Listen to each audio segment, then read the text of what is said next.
maestro Paco Cruz, más de 47 años en el periodismo, autor de una larga lista de libros. Le recomiendo Las Damas del Poder y García Luna, El Señor de la Muerte, sus más recientes libros.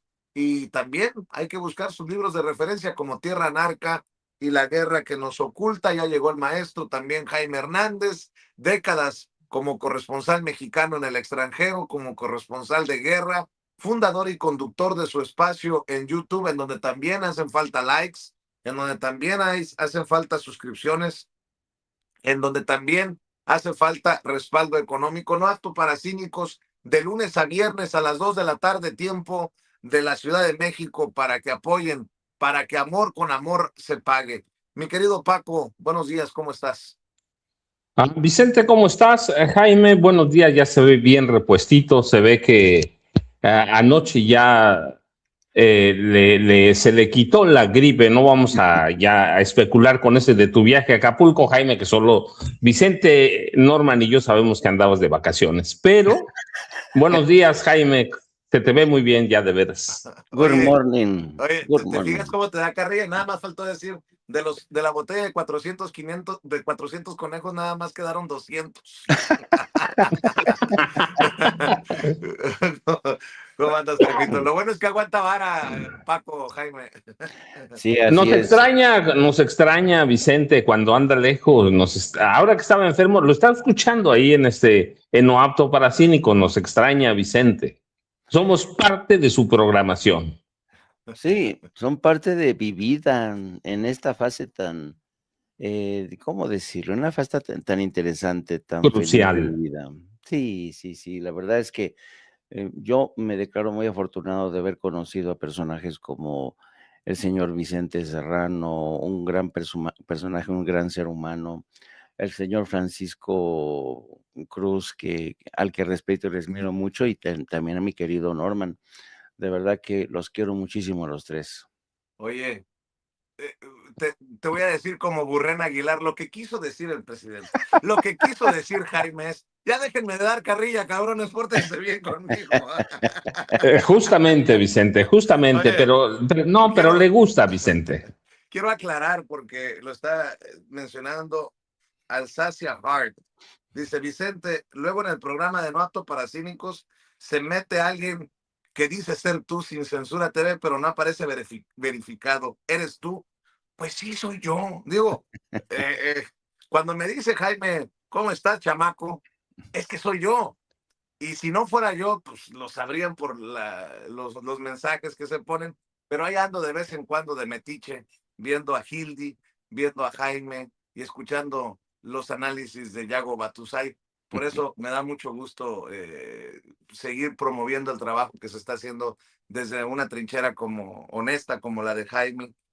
Y bueno, nada más para aclarar, sí soy yo, de vez en cuando me meto ahí y a ver, vámonos a meter, sí, hasta donde tope. No rayan en vendepatrias, en traidores a la patria, estos panistas que van a hacer el caldo gordo a la extrema derecha, a la ultraderecha que se reúne en Washington con lo del CPAC. Eh, Ponle que a la Raki no sea abiertamente panista o priista o lo que sea, porque tiene amigos del PRIAN. Ponle que Javier Negre diga que él es periodista, aunque es el mercader, así como los fariseos. Eh, Pónganle que Beatriz Pajés diga que está siguiendo el legado de su padre y que por eso sigue dando el premio Pajés a lo mejor del periodismo, nótese mi sarcasmo. Pero ya ver a panistas abiertamente, obviamente registrados como panistas, como Federico Dorin o como este diputete Raúl Tor. Ah, me sorprendió, póngame lo que acaba de poner en pantalla. Me sorprendió para Jaime y para Paco, seguramente también es tema, ver a Armando Guzmán. Armando Guzmán, yo creo que lo obligó el patrón, Ricardo Salinas Pliego, no lo entendería de otra manera. ¿Qué? ¿Dónde entramos con esto, mi querido Paco? Que me parece vomitivo, me parece encabronante. Me parece una muestra más de que hay un esfuerzo para desestabilizar al gobierno que encabeza la presidenta Claudia Sheinbaum Pardo, escudándose en esto del combate al narcoterrorismo, cuando se convierte en serio en una reunión de comadres para gritonearle a la presidenta a lo lejos, Paco. Mira, Vicente, Jaime, seguramente vamos a estar de acuerdo en una cosa, a lo mejor no con las mismas palabras, pero es que el golpismo en este país empezó el 1 de diciembre de 2018. Sí, debemos entender los contextos, primero de Argentina, entender por qué Javier Milei llegó al poder en Argentina. Y una vez entendido que fallaron los partidos de derecha, falló la izquierda, falló el kirchnerismo, entendido todo eso, debemos ver a nosotros. La ultraderecha en México siempre ha estado viva y actuante. Y cuando gana Andrés Manuel López Obrador las elecciones de 2018, la ultraderecha mexicana entendió una cosa, que la habían verdaderamente desplazado del poder. La habían desplazado del poder y que le iba a tomar mucho tiempo. Y la encontraron desorganizada, confiada en la corrupción, confiada en que iban a mantener ese poder. Y entendieron a López Obrador hasta que ganó, aunque muchos que de una manera u otra lo dijimos, López Obrador va pero camino largo. Entendido esto, yo lo he platicado con ustedes, desde 1984 empezó mi lucha contra el PRI, contra el PAN, contra la corrupción, y ahí están mis libros, 13 libros hablando sobre eso. Pero, ¿qué pasó en el 18? Si no entendemos el 18, no vamos a entender el 24, Jaime y Vicente. Primero, sí, aquí en este país la extrema derecha está muy activa, muy actuante, y la podemos ver en el triunfo primero, yendo hacia atrás cronológicamente, en Enrique Peña Nieto.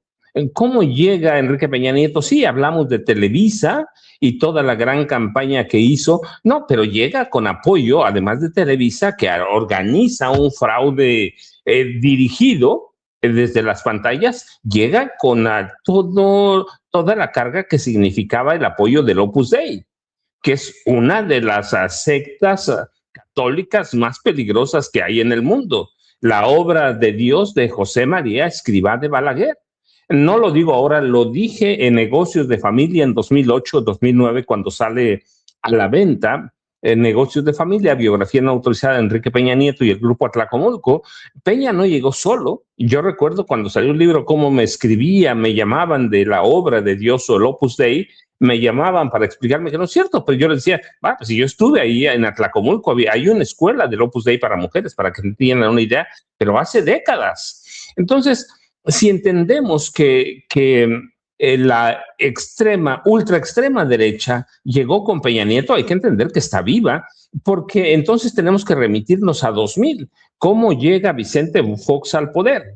Es decir, ¿quién lo prepara? ¿Quién lo encumbra? La extrema derecha mexicana, ya no el Opus Dei, pero lo encumbra el Yunque, que es uno de los grupos religiosos más violentos que hay. Sí, entonces ahí tienes la obra de Dios u Opus Dei, y tienes al Yunque a través de Vicente Fox uno, y el otro a través de Enrique Peña Nieto. Sí que la extrema derecha en este país ha estado presente. Y luego, si vamos un poquito más atrás, hacia atrás, nada más para entenderlo, tuvimos en 1926-1929 la Guerra Cristera, ¿sí? Un conflicto armado para responder y atacar al presidente Plutarco Elías Calles.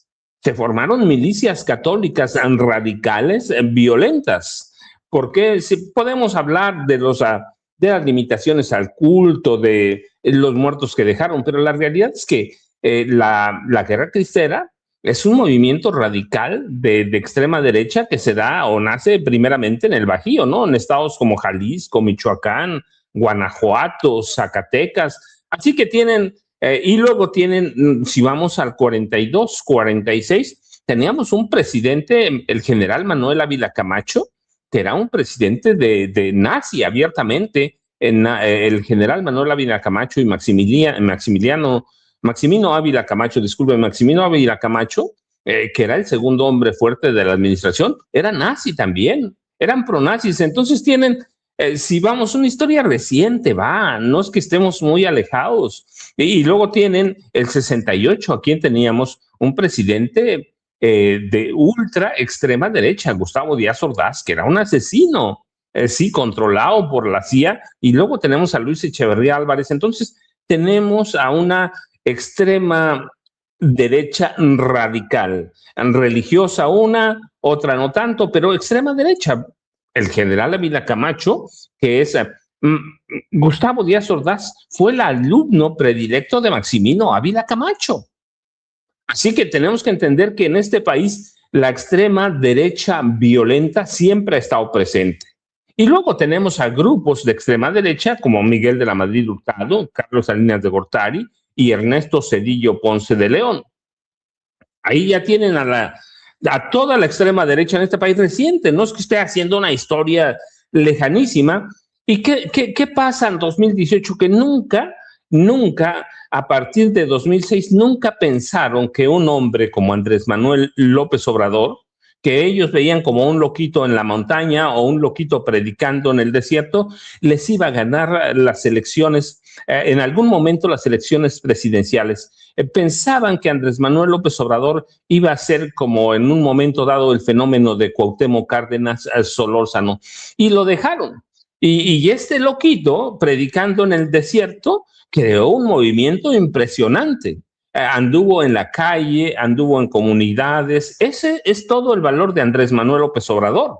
Y cuando gana en 2018, la extrema derecha, todos los grupos de extrema derecha, que no es uno solo, yo te hablé, el Opus Dei es uno, el Yunque es otro, pero tenemos ahí escondidos a los muros, a los tecos, incluso las logias masónicas, ¿no? Que aquí hemos tenido un presidente que es el más destacado, Benito Juárez. Así que tenemos todo ese bagaje de extrema derecha. Cuando pierden, entonces entienden que las había sobrepasado un hombre que había creado un movimiento que les iba a ser muy complicado regresar.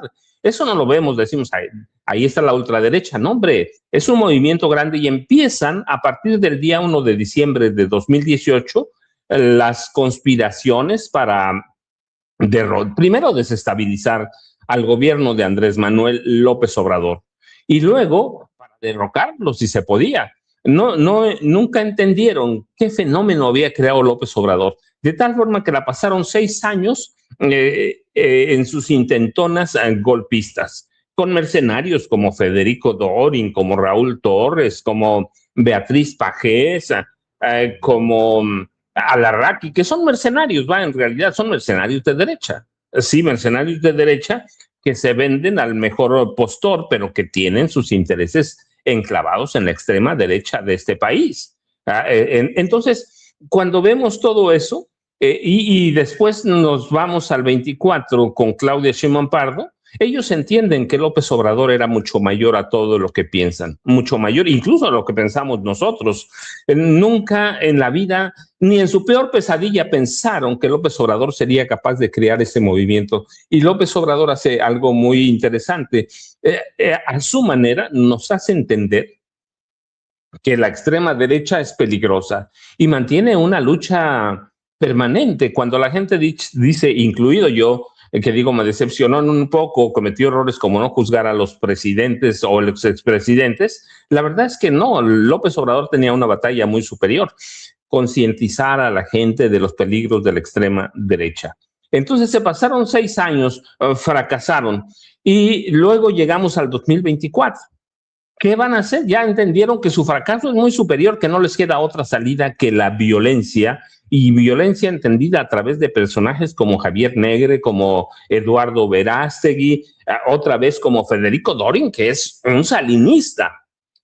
No es un panista cualquiera, es un salinista. Y al Salinas hay que entenderlo como la extrema derecha, convertida en qué, en narcotráfico, convertida en terrorismo. Y luego hay que entender que tenemos instituciones como el TEC de Monterrey, como la Universidad Panamericana, que son Opus Dei. Así que la extrema derecha la tenemos ahí presente todos los días, diario. ¿Qué están haciendo ahora? Intentando reagruparse. No es una casualidad que vayan a Estados Unidos envalentonados por las posiciones radicales, sionistas, nazis, del presidente Donald Trump. Así que debemos entenderlo. Tenemos una extrema derecha que es acérrima enemiga de las libertades, entendidas como las entendemos a través de López Obrador, de Claudia Sheinbaum Pardo, sí, con todos los asegúnes que tenga o que le podamos ver, Gerardo Fernández Noroña, sí, así que tenemos a la extrema derecha ahí. Y estos personajes son los títeres de la extrema derecha, ya lo dice Negre, ¿no? Vino a este país que pagado por Ricardo Benjamín Salinas Pliego. Hay que entenderla. Televisa de pronto parece más moderada. No, no está moderada. Televisa entiende su papel en la extrema derecha. Ella ya llegó al poder con Enrique Peña Nieto y con el Opus Dei. Y Televisa tiene mucho más tiempo, es más fría, más calculadora. ¿Por qué? Pues porque lo vivieron a través de la misma familia desde los 40, cuando el presidente Miguel Alemán empieza a crear este fenómeno de la televisión mexicana. Así que debemos entenderlos eso, Vicente y Jaime. Norma, no sé si ya llegó, pero debemos entender que la derecha, la extrema derecha mexicana, está presente en la historia de nuestra vida, pero históricamente. Y luego, ahí nada más el último punto, porque Jaime y Norma, si ya llegó, tienen seguramente también mucho material sobre esto. Debemos entender el renacimiento o eso que quisieron hacer con el PAN. ¿Qué hizo el PAN? Se corrió a la extrema derecha. Se corrió a la extrema derecha, así que no es una casualidad. El PAN se ha corrido a la extrema derecha porque entiende que la única forma de regresar al poder es a través de la violencia, a través de la violencia. Y eso entiende el PRI. El PRI lo entendió hace mucho, el PRI de Alejandro Moreno Cárdenas. Entiende que se va a morir, entiende, y en ese proceso de muerte necesita que recurrir a la violencia, Vicente. Así que es un fenómeno de pronto complejo, pero debemos entender que nosotros tenemos a la extrema derecha históricamente metida en cuestiones políticas y de gobierno. Vicente, Jaime y Norman, buenos días. Retomando lo que publica en redes sociales Rocío Orozco, que fue señalada, acuérdense, en las mañaneras con el presidente López Obrador, de hacer un gran negocio con sus redes de organizaciones no gubernamentales y de redes y de organizaciones presuntamente contra la trata de personas. ¿Con qué cara? ¿Con qué autoridad moral Rocío Orozco promueve la jornada de oración en la que participó obviamente Donald Trump y hasta Nayib Bukele? Un Donald Trump que ha sido señalado miles de veces en los archivos de Epstein, hablando de Dios. Estos sí que no tienen perdón de Dios. Me llama la atención que llamen a testificar a Bill Clinton. Y por cierto, Hillary Clinton creo que no ha sido señalada una sola vez, creo, me corrigen si estoy equivocado, en los archivos Epstein, y va a ir a declarar. Y el señor y la señora, porque también la primera dama, Melania Trump, ha sido mencionada en los archivos, a ellos no. Más aún, colgados en estas jornadas de oración, estos de la ultraderecha que van a Washington a decir que la presidenta Claudia Sheinbaum es narcopresidenta. No, según mi Dios, mentir es pecado, porque no tienen una sola prueba. Porque si tuvieran pruebas ya lo hubieran despedazado y no anduvieran ladrando como Negre o como Verástegui sin pruebas ahí nada más. Esperen las pruebas, esperen las pruebas.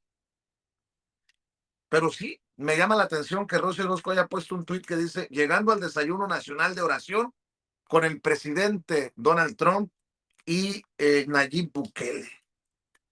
Pero bueno, mi querido Jaime. Por cierto, saludos a Norma, ya llegó para la mesa, esta mesa que tanto respeto, que tanto quiero y que es una de las favoritas para la audiencia de Sin Censura. Buenos días, Norman. Mi querido Jaime, híjole, tanto que decir de los personajes y de estos esfuerzos y del auspicio, ¿no? De la Casa Blanca en este golpeteo contra la presidenta. En fin, usted dice, maestro. Déjenme abordar el tema desde, o como dicen, déjenme pelar la naranja desde otro lado. Primero, esta gente acude a Washington convocados por AIPAC, ¿no? Que es el lobby judío que es muy poderoso. AIPAC financia viajes, congresos, etcétera, etcétera, etcétera. Y curiosamente, AIPAC escoge a este grupete de indeseables en el mejor momento para la oposición o en el peor momento para la oposición, como se quiera ver. Les da oxígeno a personajes como Al-Arraqui, a personajes como a Carlos Fernández Menéndez, que lo vemos también ahí, a todos estos impresentables. Bueno, entonces ellos dicen, no, fantástico que nos inviten a la AIPAC. ¿Y cuál es el tema aquí? Si se dan cuenta ustedes, AIPAC y la ultraderecha conservadora de Estados Unidos, que de alguna manera encabezan personajes como Steve Bannon, han encontrado en la ultraderecha una herramienta fundamental para debilitar gobiernos, para precarizar los modelos democráticos, ¿no? Que sobre todo desafían a personajes como Donald Trump y a la ultraderecha misma. En Europa, ¿qué han hecho? El AIPAC junto con partidos de ultraderecha, explotar el miedo a los migrantes. Esa es la receta en el caso de Europa. Bien, y han descubierto que en América Latina en general y México en particular, no funciona de la misma manera el espantajo contra la inmigración. Funciona, y muy bien, el tema de los narcopolíticos. Narcopolíticos, y por ahí hemos visto cómo AIPAC, el lobby judío, mejor dicho, el lobby sionista y la ultraderecha están muy empeñados en estigmatizar a los políticos mexicanos, a los políticos que no sean de derecha, como aliados de los carteles de la droga. Entonces, esa es una primera aproximación para ofrecer un poco de contexto. Y dos, aquí hay un ingrediente que yo diría, vamos a ponerle un ingrediente del que en gran parte es responsable Andrés Manuel López Obrador. ¿A qué me refiero? Me refiero a que Andrés Manuel López Obrador, en esta política de arrastre electoral que le permitió llegar a la presidencia en el 2018, tuvo que pactar a veces con aliados indeseables para sumar votos. Me refiero a Lili Téllez, me refiero incluso a compañeros de viaje tan cuestionables como el señor Ricardo Salinas Pliego. ¿Se acuerdan que cuando se conoce ya la victoria de Andrés Manuel, el primer medio en entrevistar a Andrés Manuel López Obrador fue TV Azteca? Javier Alatorre fue a la casa del presidente y el presidente no, trató a Javier Alatorre, dijo, Beatriz me ha dicho que tú eres un excelente periodista y por eso te concedemos esta entrevista en exclusiva. ¿Qué pasó? Bueno, pasó que efectivamente nada más ganar las elecciones, Ricardo Salinas Pliego, que sabía que Andrés Manuel López Obrador podía resolver el tema de su deuda, lo cortejó de manera descarada, mandándole a Javier Alatorre, y claro, como en ese momento también le convenía a Andrés Manuel, pues aceptó, ¿no? El problema es que con el paso del tiempo, el presidente no le pudo cumplir a Ricardo Salinas o no quiso cumplir o cumplir con las expectativas de Ricardo Salinas Pliego.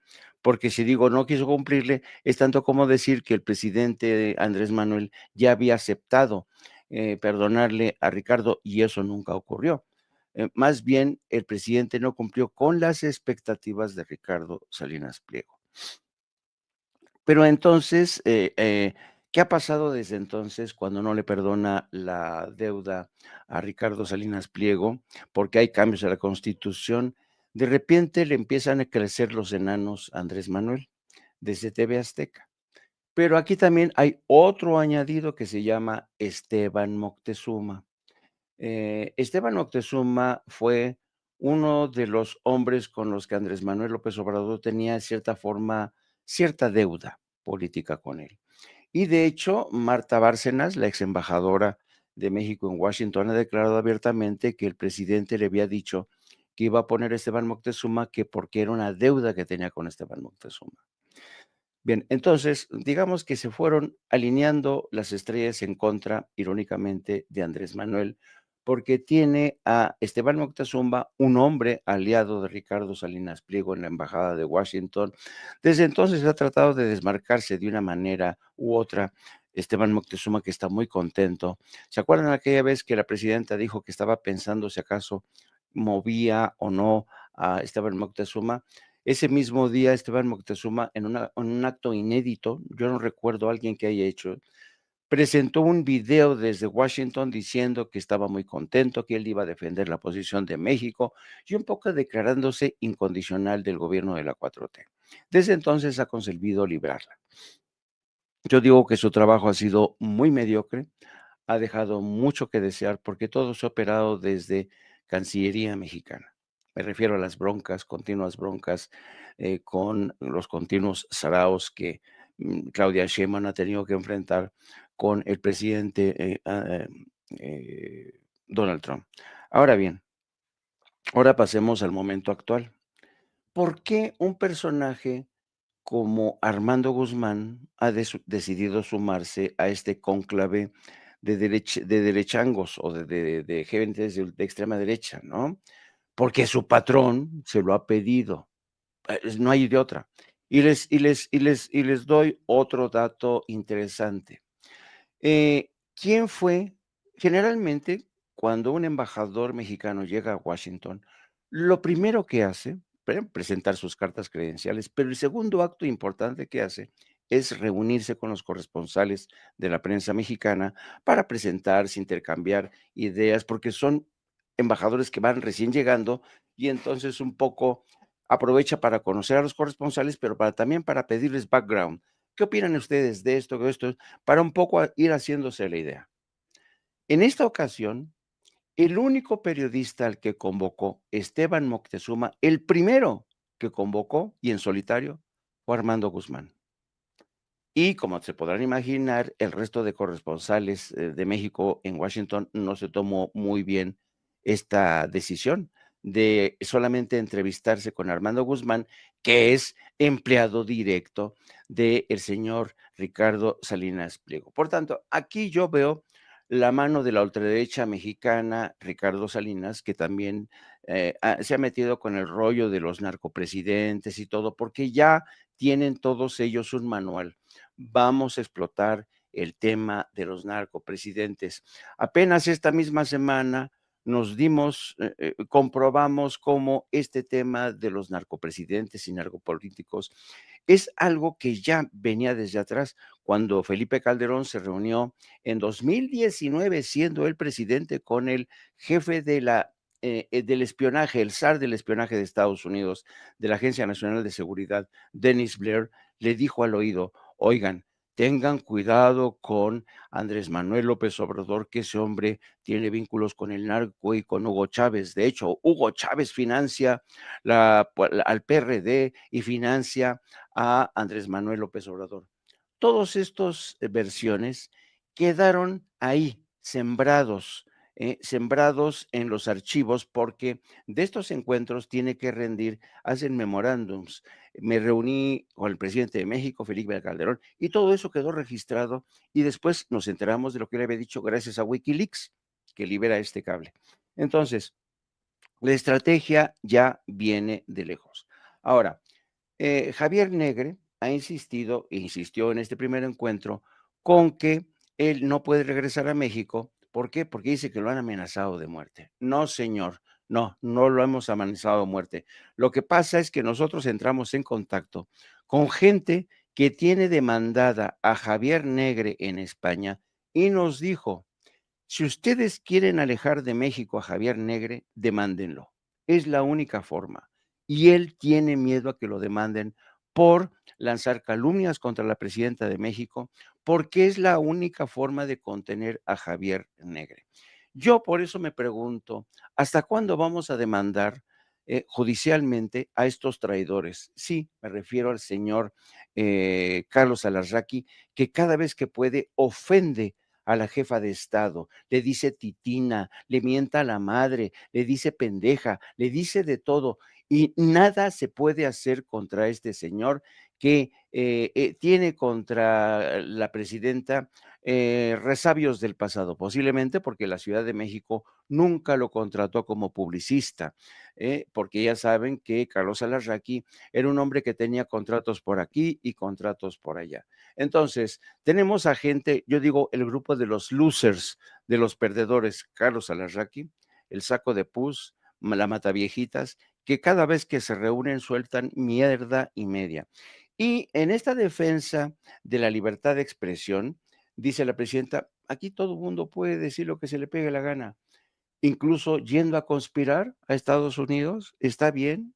Yo digo que ya es tiempo de revisar judicialmente, jurídicamente este tipo de situaciones, porque cuando no es Alito, es el PAN. Cuando no es el PAN, es la gente que ha perdido mucho terreno, me refiero a Alarraqui, que quieren que ese régimen de privilegios regresen al presente, cosa que ya les dijo desde ayer la presidenta, no regresarán privilegios nunca más a México. Mi querido Norman Pearl, venga, escuchamos también tus comentarios. Nuevamente, buenos días. Hola, ¿qué tal? Buenos días, Vicente, Jaime, Paco y toda la audiencia de Sin Censura. Bueno, pues esto es un evento, esta conferencia o esta reunión de un grupúsculo, pues se da periódicamente, lo sabemos, por lo menos una vez al año, y ellos acuerdan dentro de una ultraderecha que está sincronizada ciertamente, acuerdan métodos para poder atacar a gobiernos progresistas, específicamente México, porque pues, México representa, por supuesto, un estado muy sólido, ¿no? Con una gran economía, con una posición política a cuyo gobierno ha logrado adherir al pueblo de una manera magistral, hay que decirlo, y los porcentajes de aprobación son muy grandes hacia la presidenta de la República. Ahora, ¿qué es lo que hace esta reunión? Pues esta reunión acuerda simplemente métodos de ataque a través de sus actores, ¿no? Actores que prácticamente todos están terriblemente desprestigiados, no solo en México, sino también en el mundo, como es el caso de Javier Negre, que ciertamente pues, tiene denuncias en España de varias por varios delitos y bueno, pues él tendrá que enfrentarlos allá. Pero como dice muy bien el maestro Jaime Hernández, pues realmente en México debe de llegar ya el momento en que se establezcan denuncias por delitos muy claros. Miren, antes, yo lo recuerdo hace muchos años, que tengo muchos, recuerdo perfectamente bien que una denuncia por por verdades o por verdades infundadas o por mentiras infundadas, hay que interpretarlo, pues era severamente castigada, ¿no? Hoy por hoy pueden decir lo que quieran absolutamente. Yo creo que el derecho a la libertad de expresión se ha ido superando, se ha ido sobrepasando de una manera terriblemente grotesca hasta llegar a los límites que vivimos con muchos personajes, ¿no? Ya han citado también a Alito Moreno, han citado a la Matavijitas, al Sapo de Pus, que la verdad se va ocultando los nombres de pila, por así decirlo, y los nombres completos para quedar en una referencia de lo que realmente el pueblo identifica. Entonces, por eso ya me niego a decirle sus nombres, que por supuesto hay que reconocer que a veces olvido, para establecer una identificación más clara. Bueno, esta reunión se hace con el propósito, ciertamente, vuelvo a repetir, de crear mensajes, ¿no? Mensajes de odio, mensajes de ataque, bajo las posibilidades que tienen de competencia al margen de espacios de carácter electoral en donde han sido derrotados una y otra vez. Y bueno, ellos utilizan este foro como una plataforma para señalar a México como un estado fallido, que no lo es, porque no se tiene el total del territorio en manos de los narcotraficantes. Son porciones, son focos rojos que se están atacando, por cierto. Pero lo que han logrado establecer es una narrativa de narcoterrorismo. Y esa narrativa ciertamente ha sido exitosa porque por lo menos un porcentaje de la población mexicana lo repite. Y lo repite a pie juntillas sin saber exactamente qué están diciendo, ¿no? Esto ha sido un logro de Trump, hay que decirlo, o un Trump retroalimentado justamente con estos personajes a partir de su amigo Verástegui y a partir de Juan Iván Peña Neder, que es digamos que el líder de un México republicano, un intento de plagio de carácter político del Partido Republicano en los Estados Unidos. Y bueno, ¿qué es lo que está pasando? Pues simple y llanamente están tratando de reagruparse. Es curioso, la verdad, que no tienen mucho empacho en convocar a gente, por ejemplo, como el exgobernador de Tamaulipas, García Cabeza de Vaca, un probado o presunto narcotraficante, un ladrón, un delincuente, y que ciertamente ocupa un espacio estelar en este tipo de reuniones. Tal parece que hacen una recopilación de gente indeseable en sus propios países. Dicen que es de Centroamérica, de Sudamérica, de donde surgen, y México, por supuesto, de donde surgen esos grupos terroristas de narcotraficantes para invadir Estados Unidos de droga y para afectar la seguridad a la cual se invoca sistemáticamente por parte de Estados Unidos, especialmente por parte de Donald Trump. Creo sinceramente que el espacio que ellos tienen, pues también tiene un límite, tiene un techo.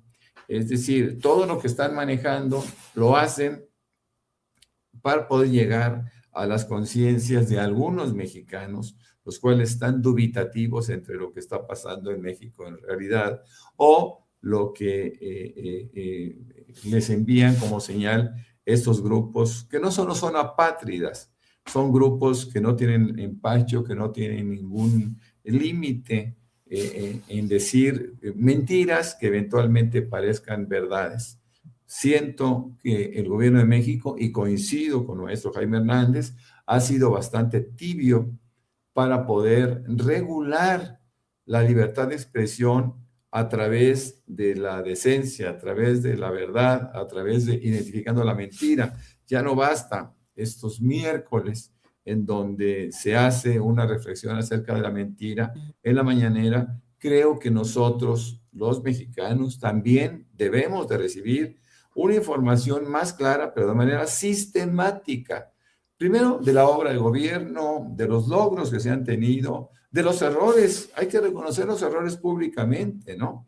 Y todo eso son cosas que estoy seguro que nosotros, el pueblo mexicano, agradeceríamos. No es fácil entender que estos métodos han ido creciendo y estos métodos eventualmente han logrado, como lo he dicho, un espacio a donde quieren llegar, y no es prudente que el gobierno mexicano facilite la posibilidad de que lo hagan a través de espacios que ellos mismos se han creado. Yo revisaría la esencia de Al-Azraqui. No estoy hablando de coartar la libertad de expresión. Yo revisaría los diálogos, ¿no? En donde se les dijera, oigan, por lo menos digan la verdad, ¿no? Y si dicen una mentira, pues tienen que estar sujetos a una sanción, ¿no? ¿Por qué? Porque los escucha mucha gente, sobre todo ahora que recibieron el cobijo en ADN 40 de de Ricardo Salinas Pliego, y en donde la difusión es cada día más grande. Me parece que hay una lucha, ¿no? Pues yo podría coincidir de alguna forma con personas que están buscando que, que los canales públicos puedan tener una participación más eficiente y en términos de difusión que también le den contrapeso a esto. Nosotros desde este espacio de Sin Censura y otros más, estamos tratando, claro, de contrarrestar estas mentiras, pero a veces podemos parecer suficientes, mi querido Vicente, Paco y Jaime. Así es, lo que yo digo con mucho respeto, ya saben cómo soy de peleonero, nunca envidioso, pero sí majadero. Chingada madre. O sea, está claro que estos personajes lo que tienen son recursos. Y todavía hay gente que nos critica por pedir el superchat, por pedir el chayotito del pueblo.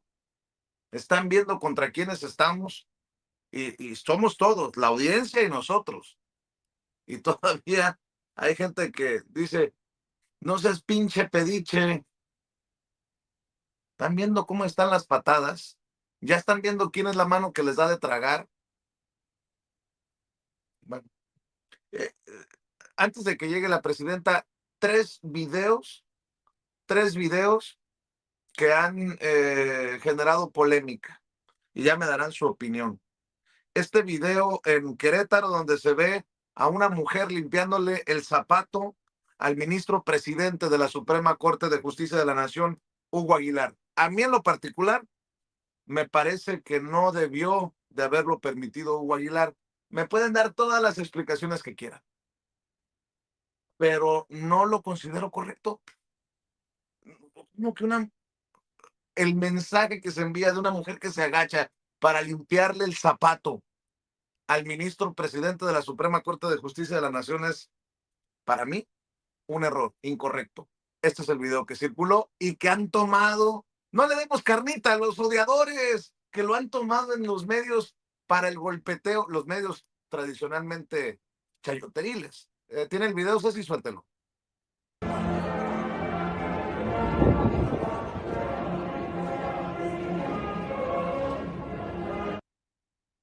A mí no me gustó.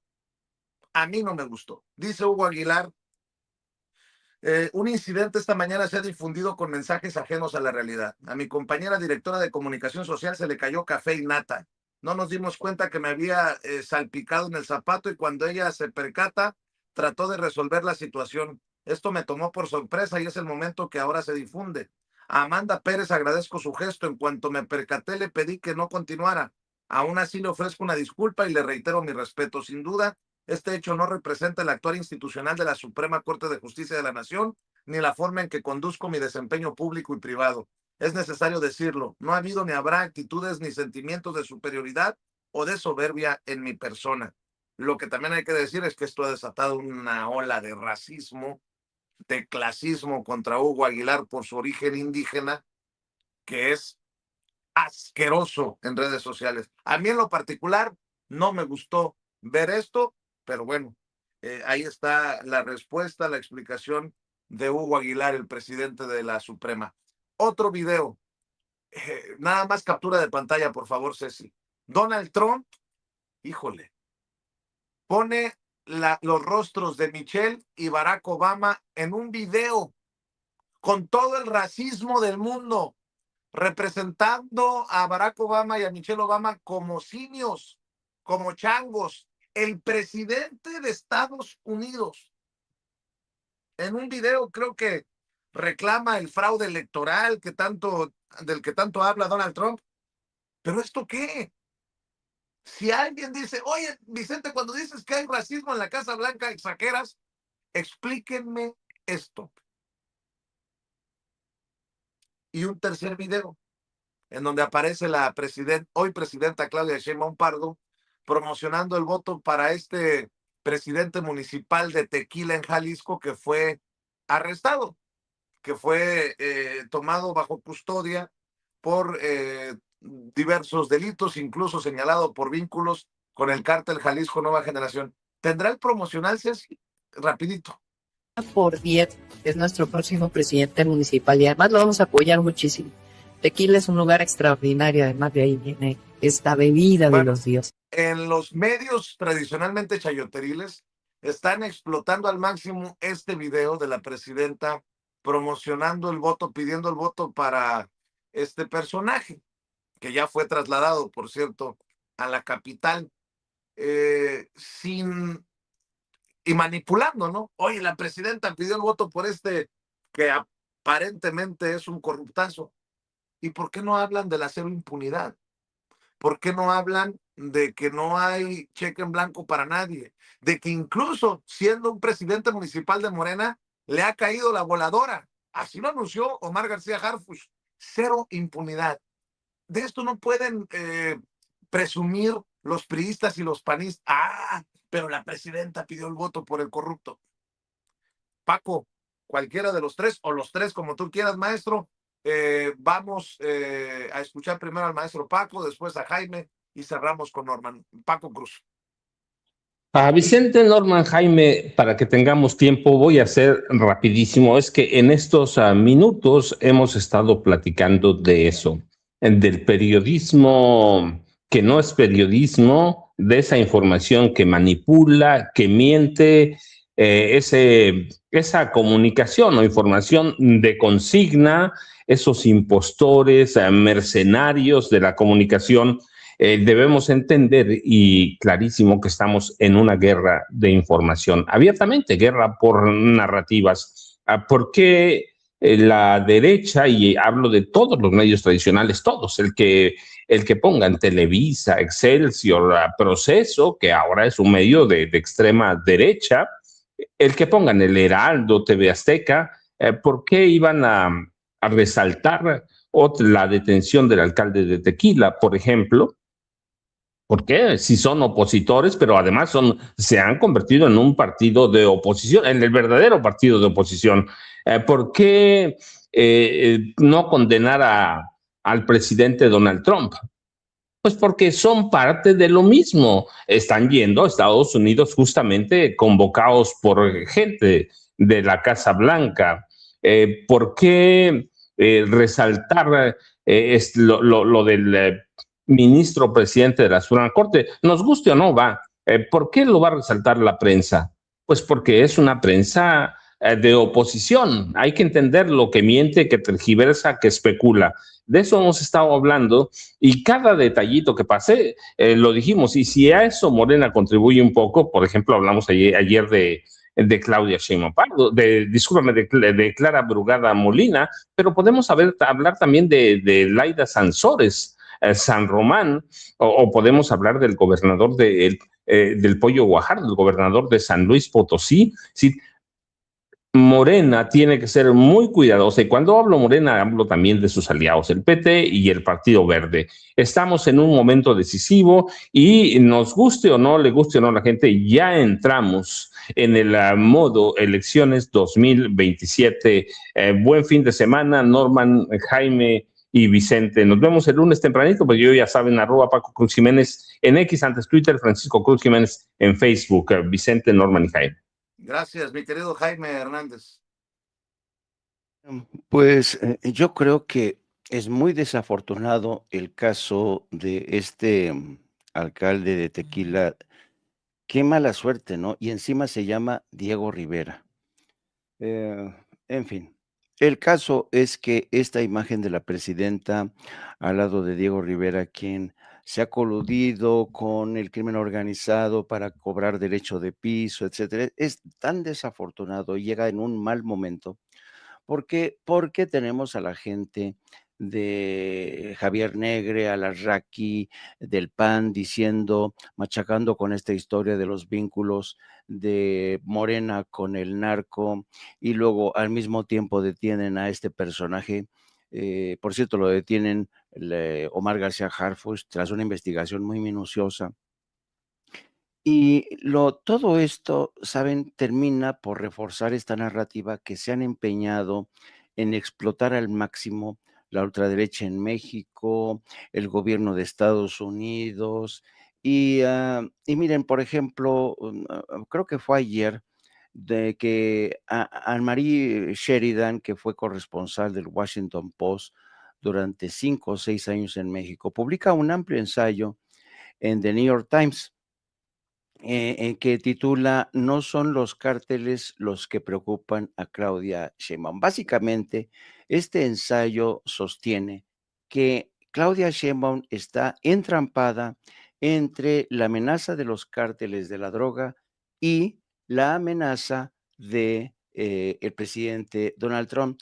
Pero quiero leerles el último párrafo, que es como remata así Mary Beth Sheridan este ensayo. Dice: "Puede que la señora Sheinbaum no les tema personalmente a los carteles. Después de todo, ha seguido recorriendo el país, asistiendo a mítines y eventos al aire libre, pero bien podría ser cautelosa al enfrentarse a un sistema de colusión con el crimen organizado, especialmente cuando su control sobre Morena, un partido dividido por facciones, es inestable. Con el señor Trump pisándole los talones, podría verse cada vez más atrapada entre una superpotencia que exige una cruzada y una maquinaria política que sobrevive del status quo, es decir, que sobrevive esta maquinaria política y sus alianzas inconfensas con el crimen organizado". Qué terrible conclusión la que saca Mary Beth Sheridan, pero este tipo de ensayos en las páginas de opinión de New York Times son las que llegan a las oficinas de la Casa Blanca, del Departamento de Estado, y cuando son tantos los que hablan en esa misma dirección, es inevitable llegar a la conclusión de que Morena tiene severos problemas. Y no quiero añadir más, porque si le añadimos el caso de Alito Moreno, los tapujos de Ricardo Monreal, etcétera, etcétera, la verdad es que no acabaríamos. Ya saben, yo los espero a las 14 horas en No Apto para Cínicos con mi compañera de vida, Hildy Lourdes Salas, y mi ideólogo de cabecera, Yago Batusay, le dejo el pase a mi querido Norman Pearl. Por cierto, señores, señoras, atención, Ricardo Rafael, el gran periodista, seguramente le dolió mucho de lo que dijimos medios como Sin Censura. Me entero recién que sin consultarme me incluyeron en la lista de los abajofirmantes de un frente amplio cuyos propósitos desconozco, lo mismo que a sus organizadores. Saludos desde aquí a los amigos que merecieron la decencia de ser consultados. Válgame Dios, entonces el Frente Amplio Democrático, ni tan democrático, ni tan amplio. A la madre. Mi querido Norman Pearl, cerramos con tus comentarios, tus opiniones. Sí, yo vi con mucho interés ese post que hace Ricardo Rafael y que además pues realmente ubica o reubica al Frente Amplio Democrático en una realidad que ya no es alterna. Esto no fue inteligencia artificial, eso fue algo muy dramáticamente crudo y Ricardo Rafael se encarga de desconocerlos. Ahora, yo quisiera hablar sobre el tema de la nata en el zapato, ¿no? Desde mi punto de vista, el presidente de la Corte, el ministro presidente de la Corte, se ve sorprendido. Y ella, en el caso específico de Marcela, que es la directora de comunicación social, lo dice muy bien, ese es su testimonio. De verdad fue un error mío. Volteé como mamá muerta de pena a querer limpiar mi cochinero. Ahora, ¿qué es lo que pasa cuando a nosotros nos sucede una cosa así? Yo no juzgo mal a Hugo, al presidente, al ministro presidente. Yo no lo juzgo mal. Fue un acto instintivo de Marcela. A ver, nos ha pasado a todos y hemos querido resolver este error, ¿no? Llenos de pena cuando nosotros lastimamos o afectamos a alguien. En este caso, ella va comiendo una concha con nata en Querétaro y se le sale una parte de la nata. Ella ya llevaba una servilleta en la mano porque iba comiendo su concha. Cuando se cae la nata en el zapato de Hugo, él ni cuenta se da, es ella la que se da cuenta y ella se agacha de manera instintiva para queriendo resolver ese error, ¿no? Y le limpia el zapato. Y después una persona que va a un lado también se da cuenta que de ladito está y también lo hace. Pero eso sorprende al ministro, eso lo sorprende a él. Esto no tiene nada que ver con esa realidad que han querido imponer. A mí me llama la atención mucho que López Dóriga diga, esto es indigno. En más de 57 años de reportero, nunca había visto lo que ocurrió hoy en Querétaro con el presidente de la Corte, Hugo Aguilar. Pero fíjense cómo remata. ¿Quién se cree este guarro?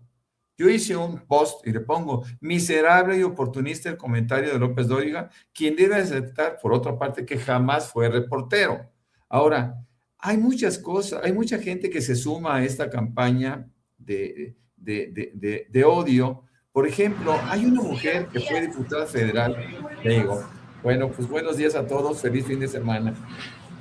Sí, lástima que nos gana nuevamente la transmisión desde Palacio Nacional. Cerrar las